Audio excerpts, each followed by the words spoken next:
ఆంజనేయ స్వామి సుగ్రీవుడు చెప్పినటువంటి మాటలు చెప్తున్నాడు. రావణ, నీ మంచి కోరే చెప్తున్నాను, శ్రద్ధగా విను.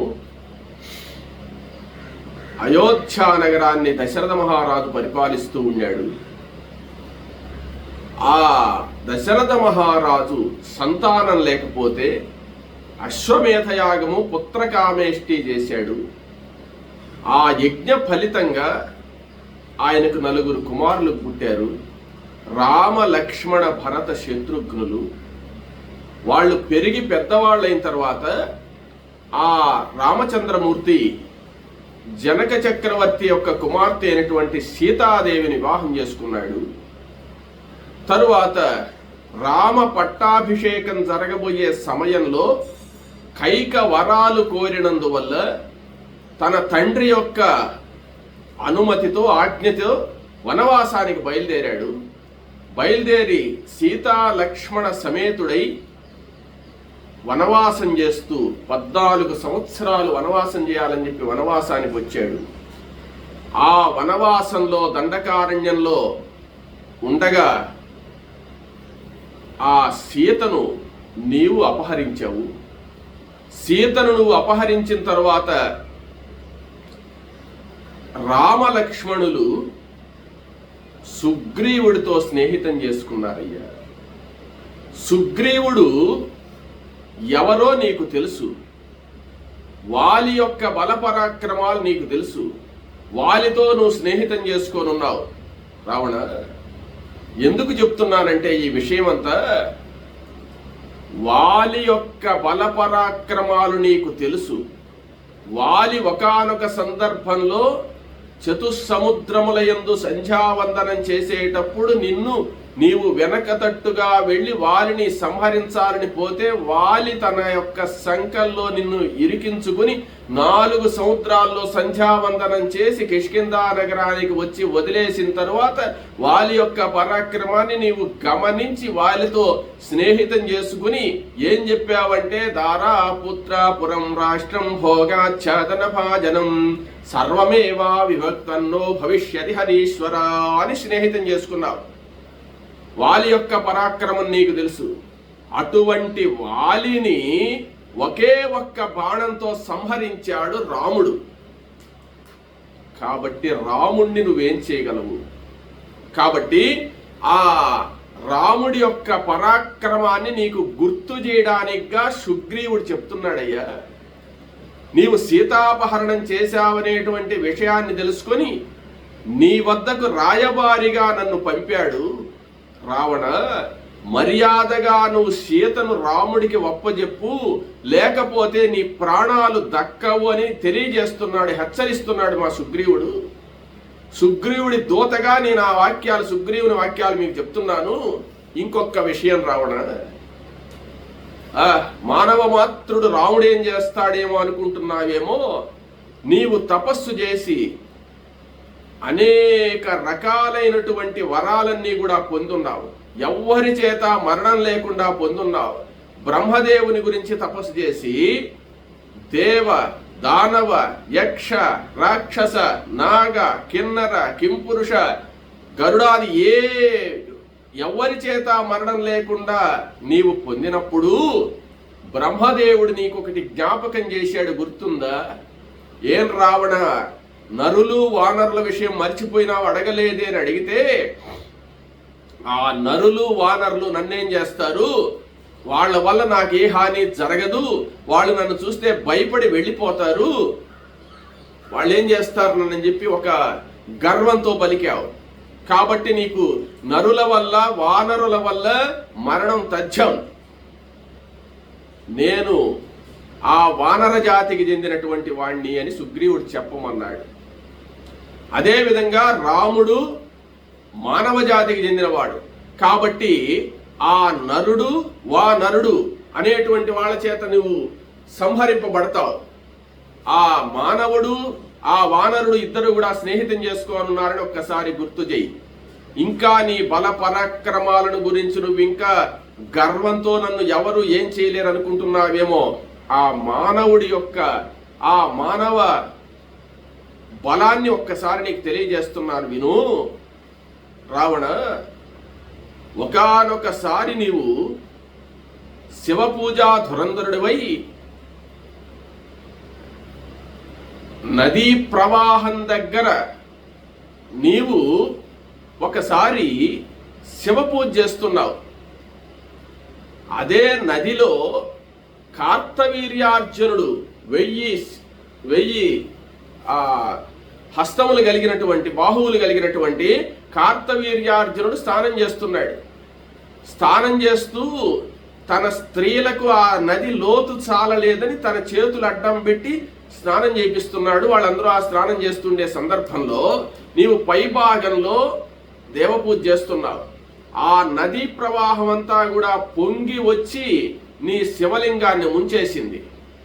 అప్పుడు నీవు క్రోధతామ్రాక్షుడివై ఆ యొక్క కార్తవీర్యార్జునుడి మీదకి యుద్ధానికి వెళ్ళావు. ఆ కార్తవీర్యార్జునుడు నిన్ను ఒక పురుగుతో సమానంగా చూసి నిన్ను బంధించి తీసుకుపోయి చెరసాల్లో బంధించాడు. బంధిస్తే అప్పుడు పులశ్చ బ్రహ్మ మీ తాతగారు వచ్చి ఆ కార్తవీర్యార్జునుడిని బ్రతిమిలాడి నిన్ను ఆ చెరసాల నుండి విడిపించాడు. గుర్తుందా నీకు? వింటున్నాడు రావణాసురుడు. అంటే నువ్వు ఆ కార్తవీర్యార్జునుడిని ఏం చేయలేకపోయినావు కదా. ఆ కార్తవీర్యార్జునుడిని పరశురాముడు సంహరించాడు. అంటే నీకంటే ఎంత బలవంతుడో పరశురాముడు తెలుసుకున్నావా? ఆ పరశురాముడు చేతిలో ఉన్నటువంటి విష్ణు ధనస్సును స్వీకరించి ఆ పరశురాముడి శక్తినంతా కూడా తన స్వాధీనం చేసుకుని పరశురాముడిని పరాజితుణ్ణి చేసినటువంటి వాడు ఈ రాముడు. కాబట్టి నువ్వు రాముణ్ణి ఏం చేయలేవు. మానవ మాత్రుడని నీవు భావించవద్దు. ఇంకొక విశేషం చెప్తాను విను. నీవు కైలాస పర్వతం దగ్గరకు పోయి ఆ కైలాస పర్వతం మీద పార్వతీ పరమేశ్వరుడు నృత్యం చేస్తుంటే అహంకారంతో ఆ కైలాస పర్వతాన్ని పైకెత్తావు. ఎత్తినప్పుడు ఆ పరమేశ్వరుడు తన కాలి బొటన వ్రేలుతో ఆ పర్వతాన్ని నొక్కాడు. నొక్కినప్పుడు నీ 20 చేతులు పర్వతం కింద ఇరుక్కొని పోయినాయి. ఆ విధంగా అనేక సంవత్సరాలు నీవు అరిచి అరిచి ఈ నీ యొక్క అరుపులకు నీ యొక్క రావాలకు సకల లోకాలు కూడా స్తంభించిపోయినాయి. ఆ విధంగా అందరికీ ఆందోళన కలిగేటట్టు అరిచినటువంటివి వాడివి కాబట్టి నీకు రావణుడు అనేటువంటి పేరు సార్థకమైంది. ఆ ఈశ్వరుడి యొక్క కాలి బొటన వ్రేలుతో నొక్కితే నేను ఇరుక్కోపోయినావు కైలాస పర్వతం దగ్గర. అటువంటి ఈశ్వరుడు ధరించేటువంటి ధనస్సును అవలీలగా ఎత్తి విరిచేసినటువంటి వాడు ఈ రామచంద్రమూర్తి. ఒక్కసారి ఆలోచించు రావణ, ఎంత పరాక్రమ సంపన్నుడో రాముడు. ఆ శివధనుస్సును అవలీలగా 2 ముక్కలుగా విరిచేశాడు. కాబట్టి ఎటువంటి సందర్భంలో ఏ విధంగా ఆలోచించినప్పటికీ నీవు రాముణ్ణి ఏమీ చేయలేవు. అటువంటి రాముడి యొక్క భార్యను నీవు అపహరించి తీసుకువచ్చావు. నీ క్షేమం కోరే చెప్తున్నాను. ఆ సీతాదేవిని రామునికి సమర్పించి రాముణ్ణి శరణుగాని వేడితే నీవు బ్రతికి బయటపడతావు. క్షేమంగా రాజ్య పరిపాలన చేసుకోగలవు. రాముడు శరణు వేడినటువంటి వాళ్ళను కాపాడుతాడే గాని శిక్షించడు. అటువంటి మహానుభావుడు శ్రీరామచంద్రమూర్తి, గొప్ప తేజశక్తి సంపన్నుడు, మహానుభావుడు. రావణ, నీవు చాలా తప్పు చేశావు. నీవు సీతను తీసుకుని వచ్చి సర్పాన్ని మెడలో వేసుకున్నట్టుగా నీ కంఠానికి ఉరితాడు ఎవరు అంటే సీతాదేవే. నీ కంఠానికి ఉరితాడుతో సమానమైనటువంటి సీతను నువ్వు తీసుకువచ్చి అశోకవనంలో పెట్టడమే నువ్వు చేసిన పెద్ద తప్పు. ఇప్పటికైనా మునిగిపోయింది లేదు. మర్యాదగా సీతను రాముడికి ఒప్పజెప్పేసి శరణు వేడు. నీవు లక్షణంగా ఉంటావు, నీవు సామ్రాజ్యాన్ని పరిపాలించుకుంటావు. లేకపోతే నీ యొక్క శరీర ఖండములన్నీ కూడా గ్రద్దలు కాకులు భయంకరంగా తినేసే పరిస్థితి వస్తుంది. నీ వల్ల లంక అంతా కూడా నాశనం అయిపోతుంది. లంకా సామ్రాజ్యాన్ని నాశనం చేసినటువంటి వాడుగా పేరు తెచ్చుకోకుండా కాపాడిన వాడుగా పేరు తెచ్చుకొని సీతను రామచంద్రమూర్తికి అప్పగించు అని సుగ్రీవుడు మీకు చెప్పమని చెప్పాడు. ఇక మీ ఇష్టము, మీ ప్రాణాలనే మీరు తీసుకుంటారో రాముడి చేతిలో, లేకపోతే సీతను ఒప్పజెప్పి మీ ప్రాణాన్ని కాపాడుకుంటారో మీ ఇష్టం అని చెప్పి ఆ ఆంజనేయ స్వామి ఒక రాయబారిగా ఈ విషయాన్ని అంతా చెప్పాడు. విన్నాడు రావణాసురుడు విని ఒక వికట అట్టహాసం చేసి, ప్రహస్త, ఈ కోతి ఎందో వాగుతుంది, ఇంతసేపు మాట్లాడనీయకూడదు ఈ కోతిని, వెంటనే ఈ వానరుడి యొక్క శిరస్సు ఛేదించేయండి, శిరచ్ఛేదం చేసేయండి అని చెప్పి ఆజ్ఞాపించాడు. ఎప్పుడైతే శిరచ్ఛేదం చేయమన్నాడో వెంటనే వాళ్ళు సంసిద్ధులవుతున్నారు. అప్పుడు విభీషణుడు లేచాడు. విభీషణుడు వచ్చి, అన్నా, నీవు చాలా పొరపాటు చేస్తున్నావు. ఆ వానరుడు చెప్పిన దాంట్లో తప్పే ఉంది. ఆయన దూతగా వచ్చాడు, దూతగా వచ్చి వాళ్ళు చెప్పమన్నటువంటి మాటలు నీకు చెప్పాడు. నువ్వింకా సంపదలిస్తే ఎవరైతే దూతగా పంపించారో ఆ పంపించినటువంటి వాళ్ళను సంహరించు, ఆ రామలక్ష్మణులను సంహరించు, ఆ సుగ్రీవుణ్ణి సంహరించు. అంతేగాని దూతగా వచ్చినటువంటి ఆంజనేయుడిని సంహరించడం మంచిది కాదు, రాజధర్మం కాదు అన్న. నీకు తెలియనటువంటి ధర్మాలు లేవు, నీకు తెలియనటువంటి శాస్త్రాలు లేవు, నువ్వు మహాపండితుడివి, మహా తపశ్శక్తి సంపన్నుడివి, అన్ని విషయాలు తెలిసినటువంటి వాడివి. అయితే దూతను ఈ విధంగా దూత మీద నీకు కోపం ఉంటే దూతను శిక్షించేటువంటి కొన్ని, ఏ విధంగా శిక్షించాలి అనేటువంటి విషయాలు కొన్ని ఉన్నాయి కదా, నీకు తెలుసు కదా ధర్మాలు, ఆ ధర్మాన్ని పాటించు. విభీషణ, నువ్వు చెప్పింది బాగానే ఉన్నది, కానీ నా కుమారుణ్ణి చంపేశాడు. అక్షకుమారుణ్ణి ఘోరంగా చంపినటువంటి దుర్మార్గుడి వానరుడు, ఈ వానరుని సంహరించాల్సిందే అన్నాడు. అన్న, నువ్వు చెప్పింది నిజమే, అక్షకుమారుణ్ణి సంహరించడం తప్పే. తన ప్రాణరక్షణార్థంగా తాను సంహరించాడే గాని యుద్ధానికి పోయింది మనమే కదా. మనం యుద్ధానికి పంపిస్తే ఆ ఆంజనేయుడు యుద్ధం చేయకుండా ఉంటే అక్షకుమారుడు ఆంజనేయుడినే చంపేసి ఉండేవాడు కదా. ఆయన రాంగానే మొట్టమొదటినే చెప్పాడు, అశోకవన ధ్వంసం చేసినప్పుడు ఈ రాక్షసులు నా మీదకు వస్తే నా ప్రాణరక్షణార్థం చంపేశానని చెప్పాడు కదా. ఒకవేళ శత్రువైనా, నీకు శత్రువే కావచ్చు ఆంజనేయుడు, శత్రువైనప్పటికీ కూడా దూతగా ఉన్నటువంటి వాడిని సంహరించకూడదు. బాగా ఆలోచించు, ధర్మ విరుద్ధంగా నువ్వు ప్రవర్తించవద్దు. ఎన్నో లక్షల సంవత్సరాల నుంచి రాజ్య పరిపాలన చేస్తున్నావు, ధర్మ విరుద్ధంగా నువ్వెప్పుడూ చేయలేదు, అన్ని ధర్మాలు తెలిసినటువంటి వాడివి. కాబట్టి నీవిప్పుడు దూతకు చేయాల్సినటువంటి శిక్షలు, విధించాల్సిన శిక్షలు కొన్ని ఉన్నాయి, అవి చెయ్యొచ్చు. ఏమి అంటే, దూతను నువ్వు అవమానించదలిస్తే దూతకు వాతలు పెట్టచ్చు,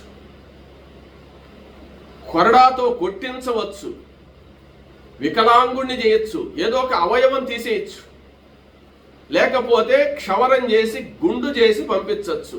ఈ విధంగా దూతను అవమానించాల్సిందే గాని ప్రాణం మాత్రం తీయకూడదు కదా అని చెప్పి విభీషణుడు చెప్పాడు. విభీషణుడు ఆ మాట చెప్పిన తర్వాత రావణాసురుడు ఆలోచించాడు. ఆలోచించి, అవును విభీషణ, సమయానికి నువ్వు ధర్మాన్ని గుర్తు చేశావు. దూతను కాదు చంపవలసింది, దూతను పంపినటువంటి వాళ్ళను సంహరించాలి. నిజమే నువ్వు చెప్పింది.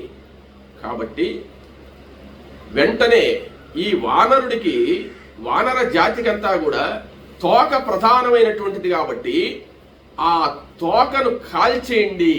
తోకను కాల్చేస్తే మొండి తోక అయిపోతుంది. మొండి తోక అయినప్పుడు వాళ్ళ బంధువుల్లో తిరిగేటప్పుడు ఈ మొండి తోకవాడు ఏదో తప్పు చేస్తే తోక కాల్చేశారనే చెడ్డ పేరు శాశ్వతంగా ఉంటుంది. కాబట్టి ఈ ఆంజనేయుడికి తోక తగలబెట్టేసేయండి అని చెప్పాడు రావణాసురుడు, ఆజ్ఞ ఇచ్చాడు. ఎప్పుడైతే ఆ మాట చెప్పాడో వెంటనే రాక్షస మూకలందరూ కూడా సంసిద్ధమైపోయి ఆ ఆంజనేయ స్వామికి తోక తగలబెట్టేదానికి సిద్ధమయ్యి అనేకమైనటువంటి వస్త్రాలు తెచ్చి ఈ తోకకంతా బాగా చుట్టారు. ఇంకా వాళ్ళు ఆనందంగా చుడుతున్నారన్నమాట ఆ తోకకు. ఆంజనేయ స్వామి గమ్మునున్నాడు, మోకులతో కట్టేసి ఉన్నారు. తర్వాత ఈ సభా మండపంలో ఎవరు ఏ విధంగా మాట్లాడతారు, ఎవరు ఎటువంటి వాళ్ళు అన్ని తెలుసుకోవడానికి ఆయన గమ్మునున్నాడు అనమాట.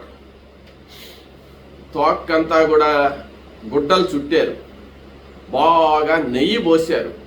నెయ్యి పోసేసి ఆంజనేయ స్వామి తోకకు నిప్పు పెట్టారు, అంటించారు. అంటించేసిన తర్వాత ఆంజనేయ స్వామిని ఎంత అవమానపరుస్తున్నారో చూడండి రాక్షసులు. మంగళ తూర్య ఘోషాలు కాకుండా తప్పెట్లు పెట్టారన్నమాట. తప్పెట్లు, డప్పులు అవి వాగిస్తూ ఆంజనేయ స్వామి తోకకు నిప్పు పెట్టి తోక అంటుకొని కాలుతూ ఉంటే ఆ సభా మండపం నుంచి బయటికి తీసుకువచ్చినటువంటి వాళ్ళై తోకను అంటించి నగరోత్సవం చేస్తున్నారు. నగరోత్సవం చేస్తూ ఉంటే అనేక మంది ఈ వానర రూపాన్ని చూసి ఎగతాళి చేస్తున్నారు, నవ్వుతున్నారు, డాన్సులు వేస్తున్నారు, తప్పెట్లు వాగిస్తున్నారు, కొంతమంది కర్రతో కొడుతున్నారు, కొంతమంది ఎగతాళి చేస్తున్నారు.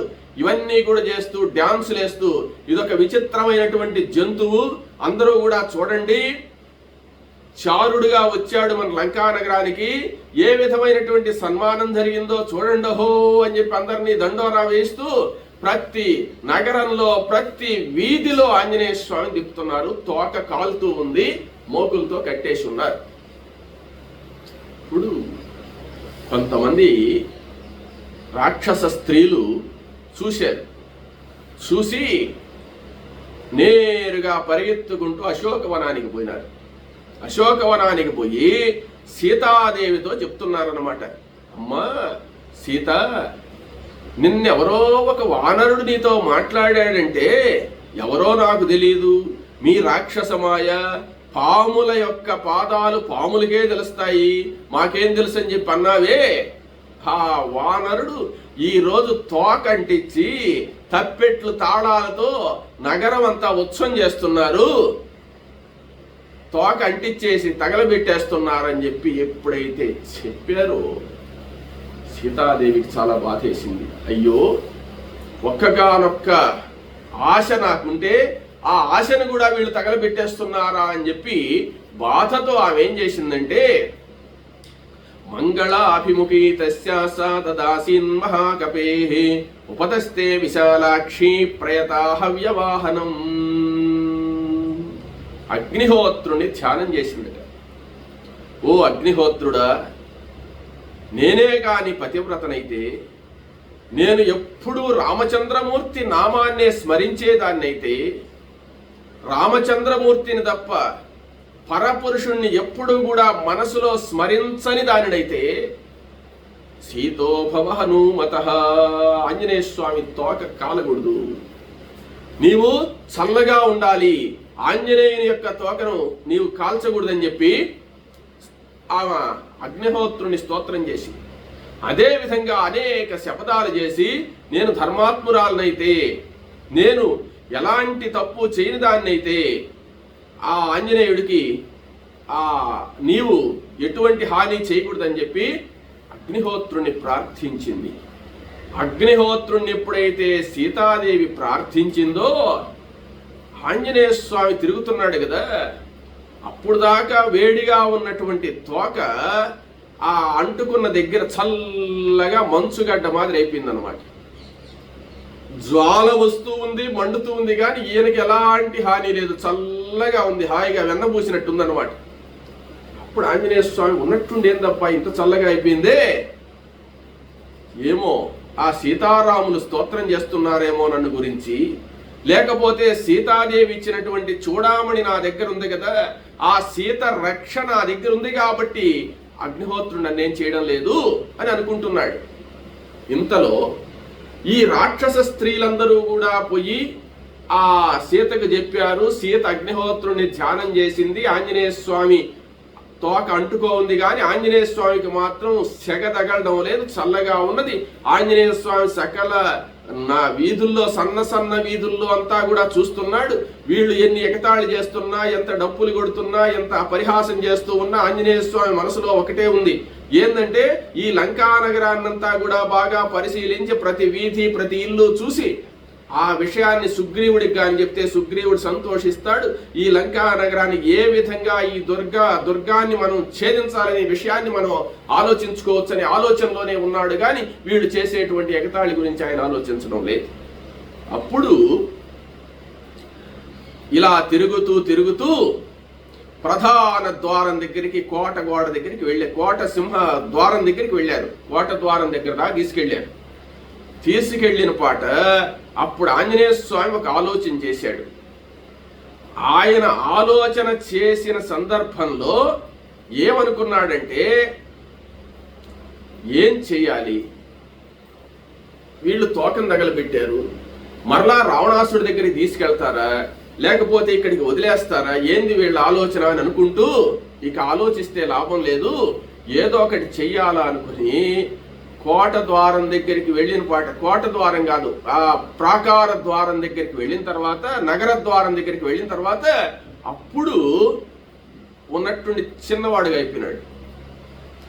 చిన్నవాడుగా ఎప్పుడైతే అయిపోయినాడో ఈ కట్టినటువంటి మోకులు తాళ్ళన్నీ ఊడిపోయినాయి అనమాట. అంటే వాళ్ళంత బిర్రుగా కట్టున్నప్పుడు బాగా పర్వతాకారుడిగా ఉన్నాడు, ఉన్నట్టుండి చిన్నవాడయ్యేటువంటి అన్ని తాళ్ళు ఊడిపోయినాయి. ఊడిపోయిన తర్వాత అక్కడ ఆ ద్వారం దగ్గర పెద్ద ముళ్ళ గద ఒకటి పెట్టుందనమాట. ఆ గద తీసుకున్నాడు. ఆ ముళ్ళ గద తీసుకొని పరిఖ అంటారు దాన్ని తీసుకున్నటువంటి వాడి ఈ పట్టుకో ఉండేటువంటి రాక్షసులందరినీ కూడా ఆ గదతో కొట్టి చంపేశాడు. అయిపోయింది, అగ్నిహోత్రుడికి ఆహుతి ఇచ్చినట్టు అయిపోయింది, వీళ్ళందరినీ చంపేశాడు. ఇంకా ఒక్కడే ఉన్నాడు. ఒక్కడే ఉండి ఆ కోట ద్వారం మీదకి ఎగిరి కూర్చున్నాడు అనమాట.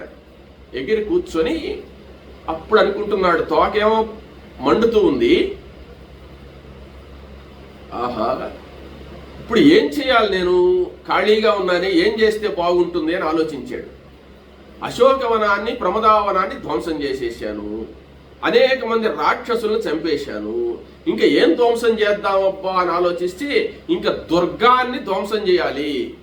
దుర్గము అంటే వాళ్ళు నిర్మించుకున్నటువంటి కోట గోడలన్నీ, కోటలో ఉండేటువంటి నగరాలన్నీ, కోటలో ఉండేటువంటి ఇళ్ళన్నీ కూడా తగలబెట్టేస్తే కొంత పోతుంటుంది కదా అని చెప్పి ఆలోచించి ఈ ఇళ్ళు మొత్తం లంకా నగరాన్ని దహనం చేసేద్దాం అనుకున్నాడు.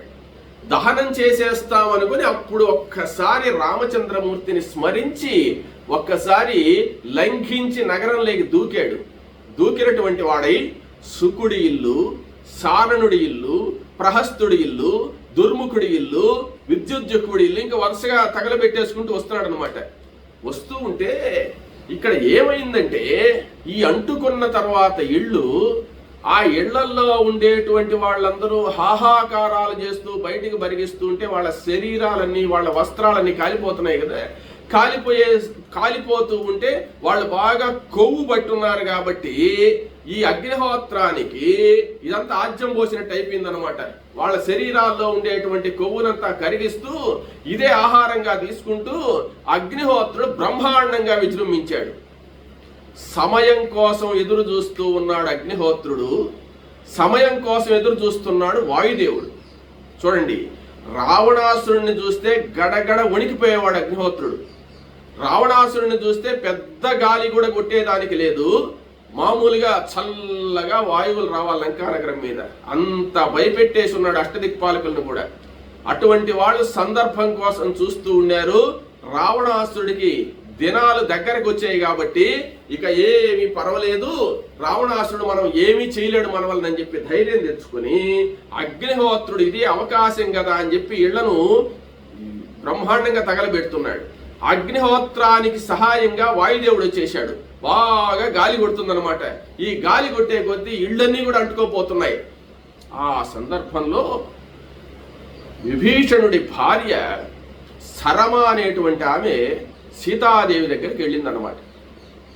సీతాదేవి దగ్గరికి వెళ్ళి ఆ సీతాదేవితో స్నేహితంగా ఉంటుందన్నమాట ఆమె కానీ విభీషణుడి కూతురు కానీ వీళ్ళు.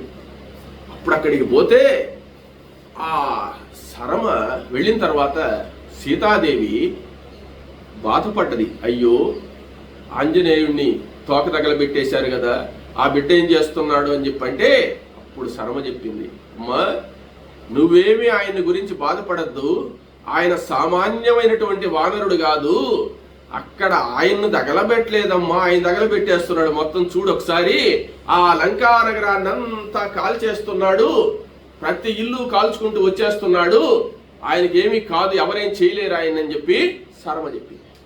అప్పుడు సీతాదేవి సంతోషపడ్డది. ఒక్కరువా సరేలే, మా ఆంజనేయుడికి ఏం కాదు కదా అని చెప్పి ఆ లంఘించినటువంటి వాడి ప్రతి ఇంట్లోకి పోవడం, 4 మూలలా చూడడం, అన్ని అంటించేసేయడం ఆంజనేయ స్వామి చేసే పని అన్నమాట. అంటే పైనే అంటిస్తే అంటుకోదేమో అని చెప్పి ఇంట్లో ఉండే వస్తువులు కూడా అంటించేస్తున్నాడు అనమాట. ఒకేసారి అగ్నిహోత్రానికి ఆహుతి చేయడానికి ప్రతి ఇంట్లోకి పోవడం, తోక అంటుకొని ఉండే, ఆయనకు పర్వతం అంత ఆకారం ఉండే, లోపలికి పోతే భయపడిపోతుండ్రి, ఏమనేదిలే పోవడం, వాళ్ళ బీరువాలు, వాళ్ళకి ఉండేటువంటి గుడ్డలు గిడ్డలు అన్ని అంటించేసేది, పోయి వస్తానమ్మా జై శ్రీరామ్ అని చెప్పి వచ్చేస్తున్నాడు బయటికి. ఇట్లా ఒక్క విభీషణుడి ఇల్లు తప్ప మొత్తం రావణాసురుడి ఇల్లుతో కూడా తగలబెట్టేశాడు అనమాట. మొత్తం ఆ యొక్క ఆంజనేయ స్వామిని ఎదిరించినటువంటి వాడే లేరు. ఈ అగ్నిహోత్రుడు ఇంకా విజృంభించినటువంటి వాళ్ళై అనేక రకాలైన, కొన్ని చోట్ల పచ్చగా మంటలు, కొన్ని చోట్ల నీలాకారంలో ఉండేటువంటి మంటలు, జ్వాలలు రేగిపోయి అంతా 4 పక్కల లంకా నగరం అంతా అంటుకుంది. అప్పుడు ఆనందంతో ఆ లంకా నగర ప్రాక యొక్క సౌధాల శిఖరాల మీదకి పోయి 4 వైపులా చూసి, ఆహా చాలా సంతోషంగా ఉంది, ఇన్ని రోజులకి అగ్నిహోత్రుడికి మంచి ఆహారాన్ని ఇచ్చాను కదా అని చెప్పి సంతోషపడుతూ ఆంజనేయ స్వామి లంఘించినటువంటి వాడై ఆ లంకా నగర ప్రాకారం దాటి ఒక్కసారి వెనక్కి తిరిగి చూశాడు. చూస్తే లంకంతా అగ్నిహోత్రుడికి ఆహుతైపోయి భస్మం అయిపోతూ ఎక్కడికక్కడ రోదనాలు, పిల్లలు అరిచేవాళ్ళు, పెద్దవాళ్ళు అరిచేవాళ్ళు, ఏనుగుల గీంకారాలు, గుర్రాల యొక్క అరుపులు, తర్వాత ఆవులు, రకరకాలైనటువంటి పశువులు, మృగాలు అన్నీ కూడా అల్లకల్లోలంగా అరుస్తుంటే వాళ్ళని రక్షించే వాళ్లే లేక లంకా నగరం అంతా గందరగోళంగా ఈ అగ్నికి ఆహుతైపోతుంటే వాళ్ళ యొక్క ఘోరమైనటువంటి శబ్దాలన్నీ కూడా వింటూ ఆనందపడుతూ ఇన్ని రోజులకి ఇంత మంచి పని చేశాను కదా అని సంతోషించి ఆంజనేయ స్వామి పరమానంద భరితుడైపోయినాడు. వచ్చి ఇంకా తోకను చల్లార్చుకుందాం అనుకున్నాడు. నేరుగా సముద్రం దగ్గరికి వచ్చాడు. సముద్రం దగ్గరికి వచ్చి ఆ సముద్రంలో పెట్టి తోకను బాగా చల్లార్చుకున్నాడు. హాయిగా ఉంది తోక, ఏం లేదు, మామూలుగా ఉంది. అమ్మయ్య, ఒక పని అయిపోయింది, లంకా దహనం పూర్తి చేశాను, ఈ రాక్షసులందరూ చాలా మంది పోయి ఉంటారు అనుకున్నాడు. అనుకోగానే మళ్ళీ ఒక ఆలోచన వచ్చేసింది. అయ్యయ్యో, ఎంత పొరపాటు చేశాను, నేను ఆలోచించలేదే, ఆ లంకలోనే కదా సీత ఉండేది, ఇంత అగ్నిహోత్రానికి ఆహుతైపోయేటువంటి లంకలో సీత కూడా ఆహుతైపోతుందేమో, ఎంత తప్పు చేశాను. ఒకవేళ కోపం అనేది ఉంటే ఉండొచ్చు కానీ ఆ కోపాన్ని సమర్థించుకోలేకపోయినాను కదా, ఎంత కోపం వచ్చింది నాకు రావణుడి మీద, ఈ విధమైనటువంటి ధ్వంసం చేశానే, ఆలోచన లేకుండా పోయిందే అని చెప్పి తన కోపాన్ని గురించి తాను తిట్టుకుంటున్నాడు అన్నమాట. అందుకే నమస్తే రుద్రమన్యవభుతో తైషవే నమః, రుద్రాధ్యాయం చెప్పేటప్పుడు మొట్టమొదట నమస్తే రుద్రమన్యవ, ఓ ఈశ్వర నీ యొక్క కోపానికి నమస్కారం అయ్యా అని చెప్తుంటాం. ఆ కోపం ఇక్కడ ప్రకటించాడు ఆయన.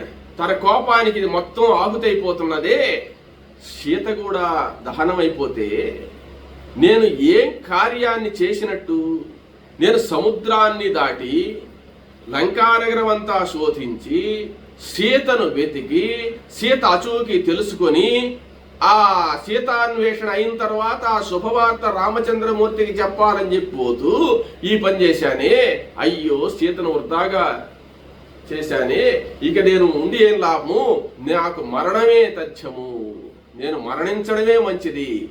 ఆలోచన లేకుండా నా కోతి బుద్ధి బయటపడ్డది కదా, సీతాదేవి అన్నది నన్ను నువ్వు కోతిగా అందుకే పుట్టావని, అది ఇప్పుడు సార్థకమైంది అని తనను తాను తిట్టుకుంటున్నాడు. ఇక ఈ వార్త తీసుకుని నేను అక్కడికి వెళ్ళినా కూడా రామచంద్రమూర్తి వాళ్ళకి ఏం చెప్పాలి? ఈ వార్త చెప్పడానికా నేను వెళ్ళేది? వెళితే ఈ వార్త చెప్తే రాముడు బ్రతుకుతాడా, లక్ష్మణుడు బ్రతుకుతాడా, సుగ్రీవుడు బ్రతుకుతాడా, ఇంకా అయోధ్యలో ఉండే వాళ్ళు బ్రతుకుతారు? అందరినీ సంహరించినటువంటి పాపాన్ని నేను మూట కట్టుకుంటున్నాను కదా, వానరులందరూ కూడా ఈ వార్త వింటే మరణిస్తారు కదా అని బాధపడుతున్నాడు హనుమ. ఆయనకు కొన్ని శుభ సూచికాలు కనపడ్డాయి. శుభ శకునాలు కనపడేటువంటి మళ్ళీ ఆలోచన మార్చుకున్నాడు. ఓహో, నేను ఈ పని చేసినా నాకు శుభ సూచికాలు కనపడుతున్నాయంటే, అయినా నేను ఇంత అగ్నిహోత్రంతో లంకా నగరాన్ని కాల్చివేసినా నా తోక కాలేదు కదా. తోక కాలేదంటే సీత యొక్క మహిమ వల్లే కాలి ఉండదు. అందువల్ల అగ్నిహోత్రాన్ని కూడా దహింపగలిగిన శక్తి ఉండేటువంటి పాతివ్రత్య మహిమ కలిగినటువంటి సీతాదేవికి అగ్నిహోత్రం వల్ల హాని కలుగుతుందా? కలగదు అని ఆలోచిస్తున్నాడు. ఈయన ఇలా ఆలోచించే సమయంలో ఆకాశ మార్గంలో చారణులు అనే వాళ్ళు పోతున్నారు. చారణులు అంటే దేవతలకు శుభవార్తలు చెప్పేవాళ్ళు అన్నమాట. వాళ్ళు చూసి మహాబల పరాక్రమ సంపన్నుడైనటువంటి ఆంజనేయ స్వామి ఈ లంకానగరాన్నంతా కూడా దహించాడు. ఎటువంటి జ్వాలలో ఎలా కాలిపోతుందో చూడు లంక. అయినా విచిత్రం ఏమిటంటే అశోకవనం దహింపబడలేదు, అశోకవనంలో ఉండే సీత దహింపబడలేదు. చూసావా ఆశ్చర్యం అని వాళ్ళు అనుకుంటున్నారు. అప్పుడు ఆంజనేయ స్వామి ఆ మాటలు విన్నాడు. విని ఆహా, ఎంత మంచి వార్త తిన్నాను, సీత దహింపబడలేదు కదా అని చెప్పి ఆ ఆంజనేయ స్వామి అనుకున్నాడు. అంటే నేను అశోకవనాన్నంతా ధ్వంసం చేసినా గాని శింసుపా వృక్షాన్ని నేను ధ్వంసం చేయలేదు, సీత ఉండేటువంటి చెట్టు కాబట్టి. అదేవిధంగా అగ్నిహోత్రుడు లంకా నగరాన్నంతా కాల్చేసినా గాని అశోకవనాన్ని దహింపలేదు. ఎందువల్లంటే సీత ఉన్నది కాబట్టి అని అనుకొని వెంటనే పరమ సంతోషంతో ఆంజనేయ స్వామి ఆ సీతను మరలా దర్శనం చేసుకుని ఆమెకు నమస్కారం చేసి బయలుదేరాలని చెప్పి నేరుగా లంఘించినటువంటి వాడై అశోకవనంలోకి వెళ్ళిపోయినాడు. అశోకవనం లేకపోతే అక్కడ సీతాదేవి కనిపించింది. పరమ సంతోషపడ్డాడు. పరమ సంతోషపడి ఆ సీతమ్మ వారికి నమస్కారం చేశాడు. నమస్కారం చేసి, అమ్మ నీకేమైనా హాని జరిగిందని నేను చాలా బాధపడ్డాను తల్లి. నీ అనుగ్రహం వల్ల నాకు కూడా హాని జరగలేదు. అంటే నీకు హాని జరిగిందని నేను అనుకున్నాను కానీ నీ అనుగ్రహం వల్ల నాకు హాని జరగలేదనేది ఇప్పుడు అర్థమైందమ్మా నాకు అని చెప్పి ఆమెకు నమస్కారం చేసి సెలవు తీసుకుంటున్నాడు. అప్పుడు సీత అన్నది, నాయన ఆంజనేయ, నువ్వు వెళ్ళిపోతున్నావా? నన్ను వదిలిపెట్టి ఒక్కరోజు ఉండవచ్చు కదా, ఏదో ఒక సూక్ష్మ రూపం ధరించి నువ్వు ఉండు నాయన, నాకు చాలా సంతోషంగా ఉంది, నువ్వు ఉంటే మన వాళ్ళు ఉన్నట్టుంది, నాకు నువ్వు వెళ్ళిపోతుంటే ఏందో బాధగా ఉందని చెప్పి సీత బాధపడ్డది. అప్పుడు అమ్మ, నేనిట్ట ఆలస్యం చేస్తూ ఉంటే రాముడు వచ్చేది ఎప్పుడు, రావణాసురుని చంపేది ఎప్పుడు, నిన్ను తీసుకెళ్లేది ఎప్పుడు, కాబట్టి నువ్వు ఏమీ బాధపడద్దు. అతి త్వరలోనే ఆ వానర సమూహం అంతా కూడా ఇక్కడ ఈ లంకా నగరంలో చేరిపోతుంది. నఖదంష్ట్రాయుధాన్ వీరాన్, ఆ నఖములు గోళ్లు కోరలే ఆయుధములుగా కలిగినటువంటి రాక్షస వానర సమూహం అంతా కూడా సింహనాదాలు చేసి నీకు దర్శనమిచ్చేటువంటి సమయం వస్తుంది. మలయ పర్వతం అంతా కూడా లంకా నగరంలో ఉండే పర్వతాలన్నిట్లో నుంచి మీకు ఆ యొక్క సింహనాదాలు, వానరుల యొక్క సింహనాదాలు వినబడతాయి. అతి త్వరలో నీకు శుభవార్త తెలుస్తుంది. అతి త్వరలో నీకు సుఖం లభిస్తుంది. అతి త్వరలో నీవు రావణ సంహారం జరిగి ఆ రామచంద్రమూర్తిని చేరి అయోధ్యా నగరానికి పోయి పట్టాభిషేకం చేసుకుని పరిపాలన చేసేటువంటి సమయం త్వరలోనే వస్తుందమ్మా. నీవు నాకు సెలవిస్తే, నువ్వు మనస్ఫూర్తిగా నన్ను ఆశీర్వదిస్తే నేను బయలుదేరుతానన్నాడు. అప్పుడు సీత ఆంజనేయ స్వామికి ఎట్టు చెప్పలేక ఎలాగో తాను దుఃఖాన్ని దిగమింగి, నాయన క్షేమంగా వెళ్ళి లాభంగా రా నాయన, త్వరగా రండి, మీకోసం ఎదురు చూస్తుంటానని చెప్పి సీత చెప్తే, అప్పుడు సీత దగ్గర సెలవు తీసుకున్నటువంటి వాడై ఆంజనేయ స్వామి తిరుగు ప్రయాణం చేయడానికిగా పూనుకొని ఏ పర్వతం మీద అడుగుపెట్టి తిరుగు ప్రయాణం చేద్దామా అని ఆలోచిస్తూ ఉంటే అక్కడ అరిష్ట పర్వతం అనేటువంటిది ఒకటి ఉందన్నమాట. ఆ అరిష్ట పర్వతం తనకు ఆహ్వానం చెప్తూ ఉన్నట్టుగా ఉన్నది. అప్పుడు ఆ పర్వతారోహణ చేసి సముద్రాన్ని లంఘిస్తామని చెప్పి ఆంజనేయ స్వామి ఆ పర్వత శిఖరం మీదకు వెళ్ళాడు. ఒక్కసారి సీతాదేవికి నమస్కారం చేసి రామచంద్రమూర్తిని స్మరించి ఆ సముద్ర లంఘనానికి పూనుకుంటూ ఉన్నాడు. ఆ విషయాన్ని తరువాత తెలుసుకుందాం.